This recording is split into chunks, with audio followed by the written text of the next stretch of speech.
Hello everyone, and welcome to my Soap Twist 24 channel. I hope everyone is having a wonderful day.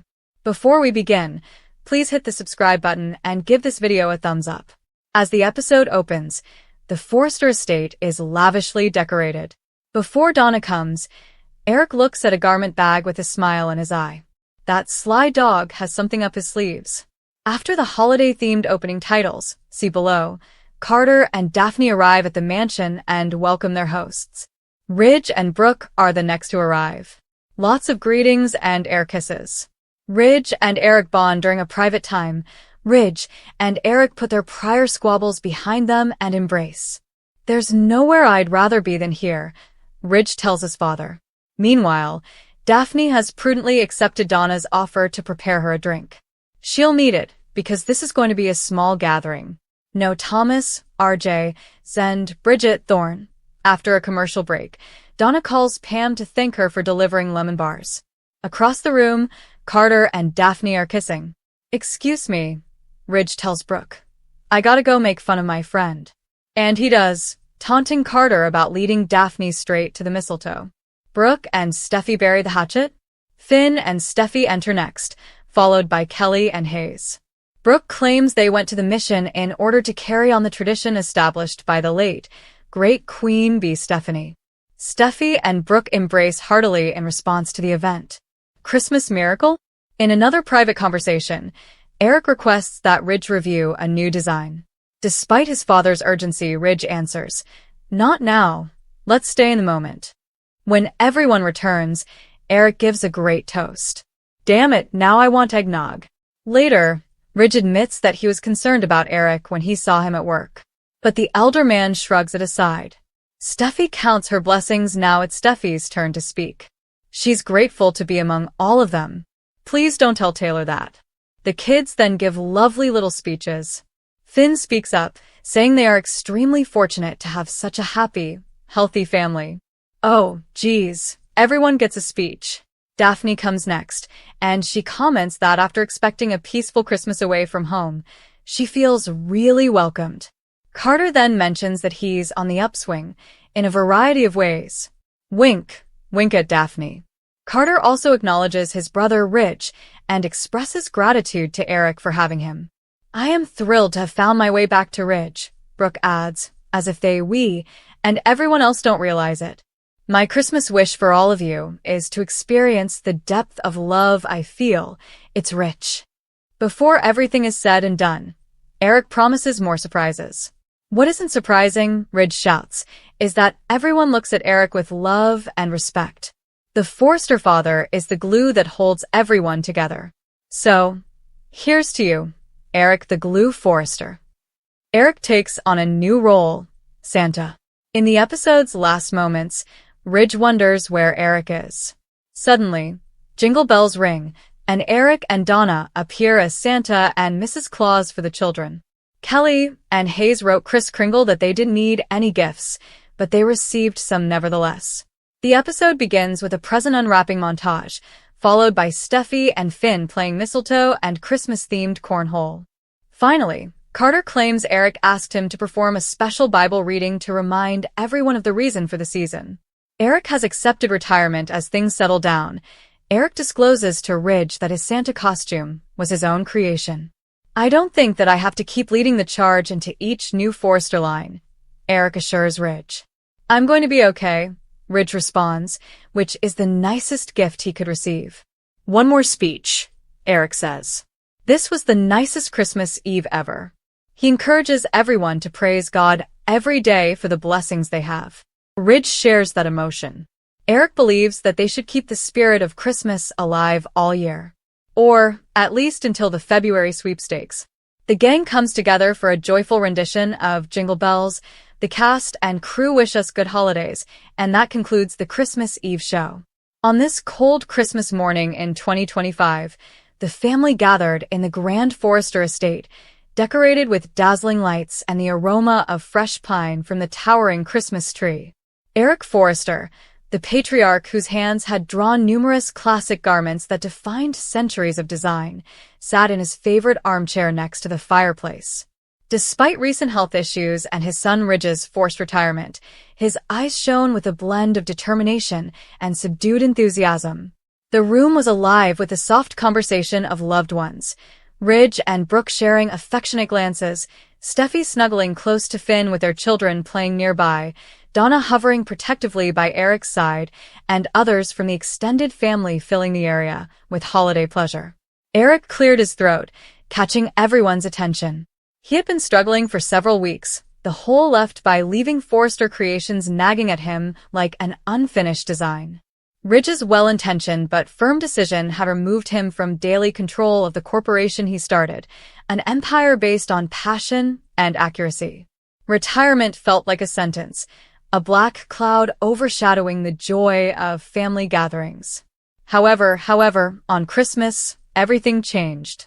Katie Logan, who had recently remarried to Bill Spencer and felt emboldened by his magnificent wedding gift of a fully funded new fashion firm, approached Eric secretly the night before. She needed a lead designer with vision, experience, and an indestructible legacy to propel her business into the forefront. Who better than Eric Forrester?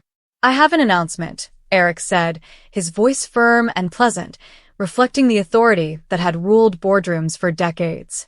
Donna gripped his hand, her eyes full with pride and relief.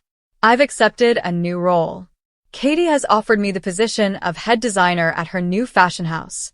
It's time for a fresh chapter, one where I can create without the weight of the past pressing down." The room fell silent for a while, then exploded in a combination of surprise and congratulations. Ridge's brow twisted slightly. He had pushed for Eric's retirement to safeguard his father's health following the near-fatal strain of his previous collection, but he couldn't deny the spark in Eric's eyes.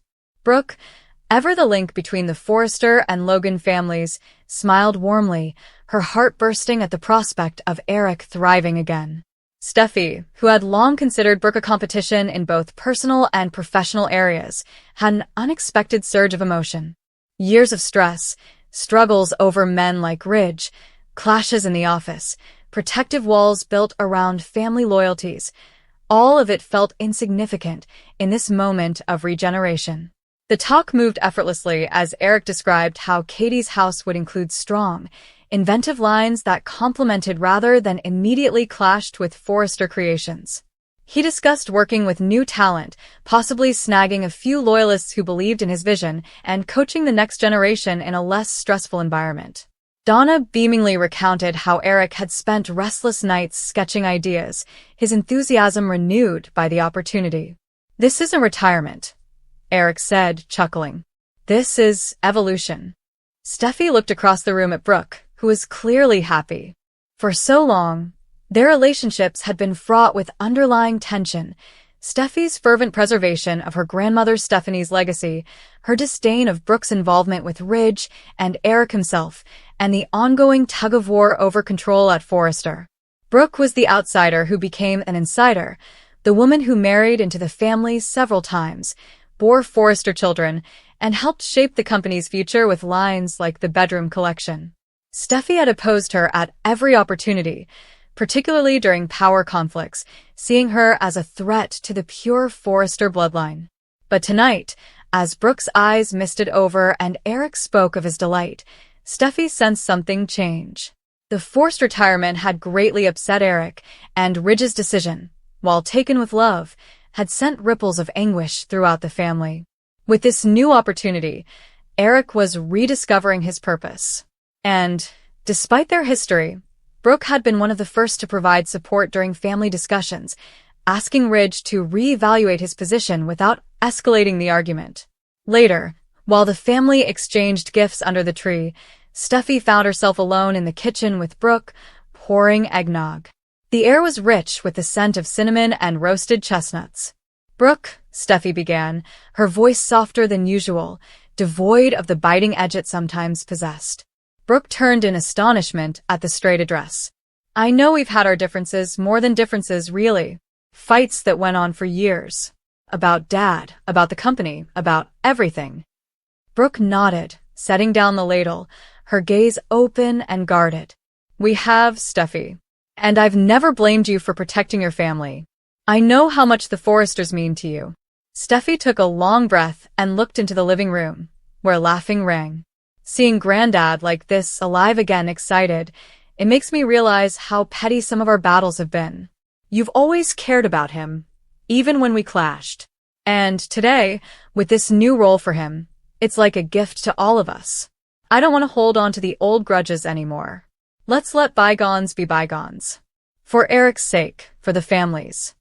Brooke's eyes widened slightly, and then she softened. She reached out and placed her hand on Steffi's arm, a rare gesture between them. Steffi, that means more than you know. I've always wanted peace, especially now with everything we've been through. Eric deserves this happiness, and so do we. Bygones it is. They exchanged a timid hug, brief but heartfelt, the weight of years lifted in that simple embrace. Back in the living room, Eric smiled as he saw them return together. He raised his glass as a toast. To new beginnings, he announced.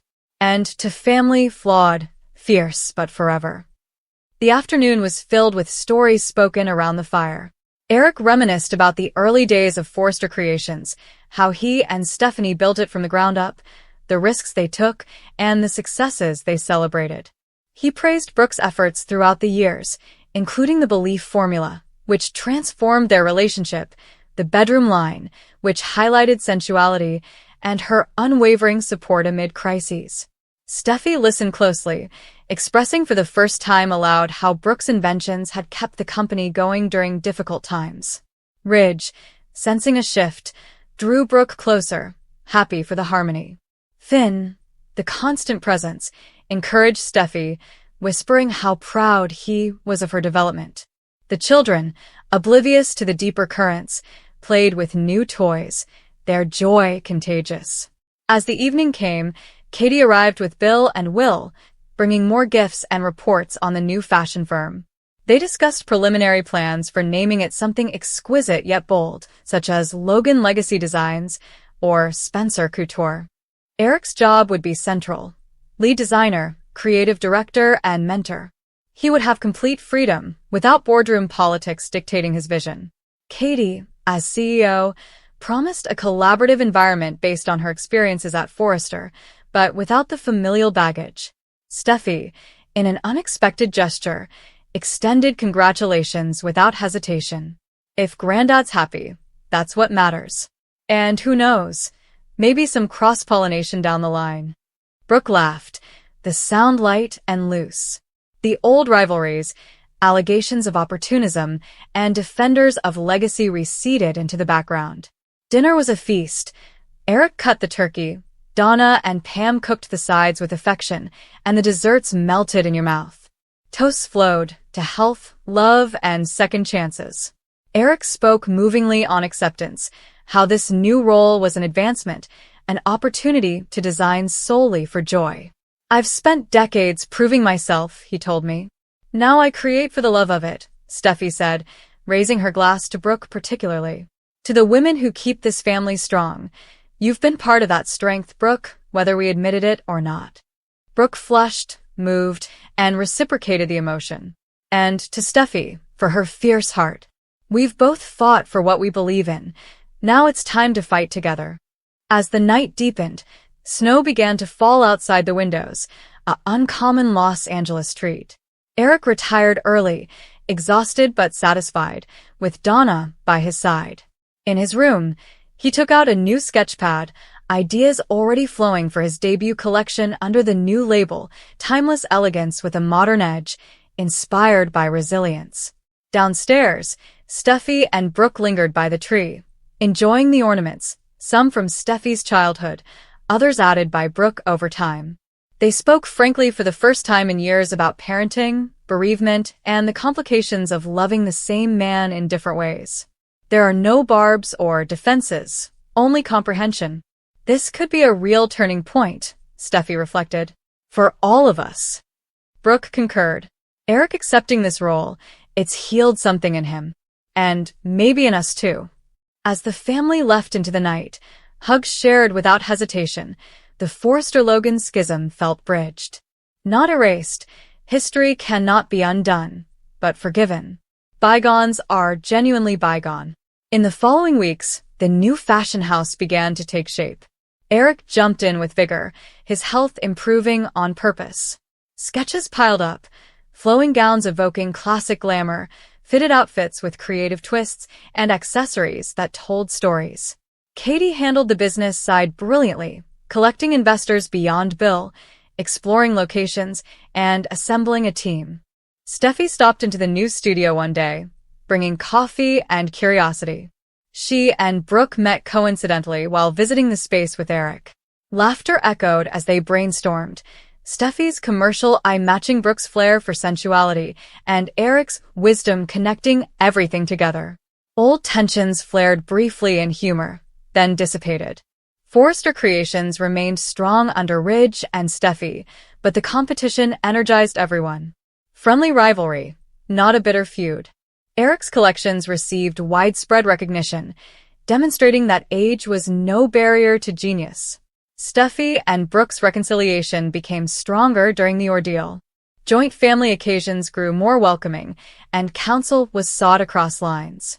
They co-hosted a charity gala to raise funds for issues close to their hearts, fashion education for poor youngsters, and health research inspired by Eric's scares. Eric watched it unfold with a full heart, accepting that new duty had not only rescued his spirit, but also repaired family fractures. On quiet evenings, he would sit with Donna and reflect. Life's too short for grudges, he'd say, especially at Christmas. And so, in the ever-dramatic world of fashion and family, calm prevailed, at least for the time being. New designs, alliances, and horizons. Eric Forrester, reinvigorated in his craft, paved the way. Eric's choice to take on a new job was a quiet watershed moment for everyone involved in the Forrester universe. It was not proclaimed with fanfare or trumpets, and there were no dramatic pauses to build anticipation.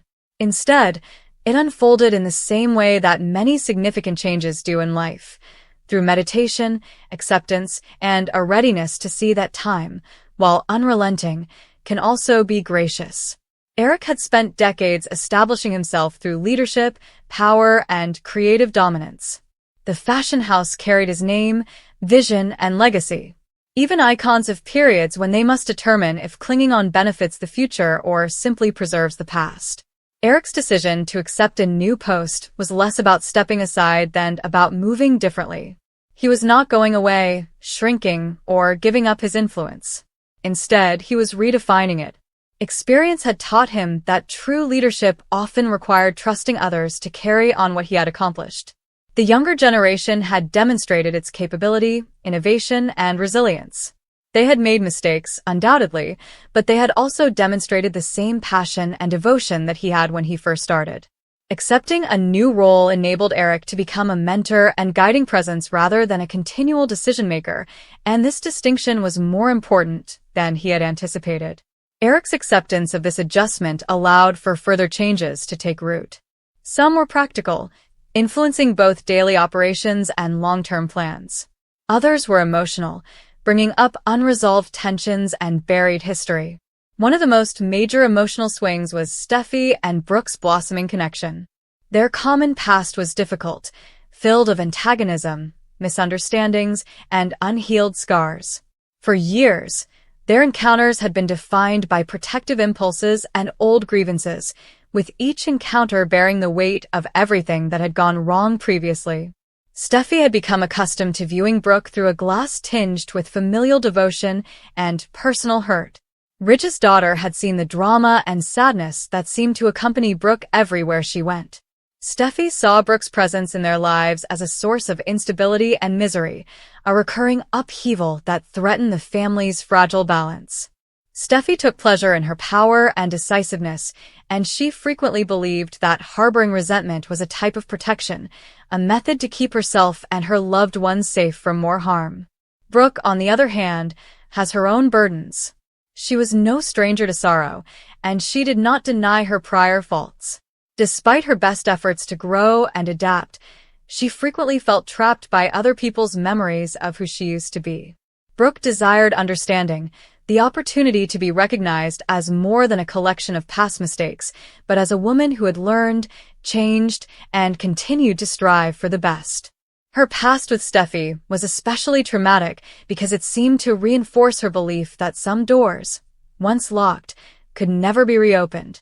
Forrester Creations' atmosphere delicately reflected these undercurrents.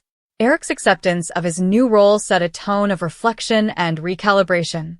People were reevaluating priorities, relationships, and long-held expectations. In this setting, Steffi and Brooke realized that their ongoing conflict served no one. It sapped energy, fueled discord, and created a pattern that neither desired to continue. The moment that started their tentative truce was neither dramatic nor public. It did not occur during a heated dispute or a major confrontation. Instead, it evolved from a straightforward, honest discourse, beginning with guarded words and careful body language. They found themselves in the same place, connected by circumstance and a shared worry for the future of the family and the business. Silence lingered between them, heavy with what they had not uttered. Steffi finally broke the silence with a steady but guarded voice. She spoke of exhaustion, of being tired of carrying rage that never seemed to get anywhere. She realized that dwelling on the past had cost her calm and clarity. This was neither a standard apology, nor was it an admission of responsibility. It was an admission of emotional tiredness, of the toll that persistent resentment can have on one's spirit. Brooke listened, astonished by Steffi's candor. When Brooke reacted, she did not rush to defend herself or rehash previous disputes. Instead, she expressed her own fatigue. She expressed a desire for harmony, not perfection, but something closer to comprehension.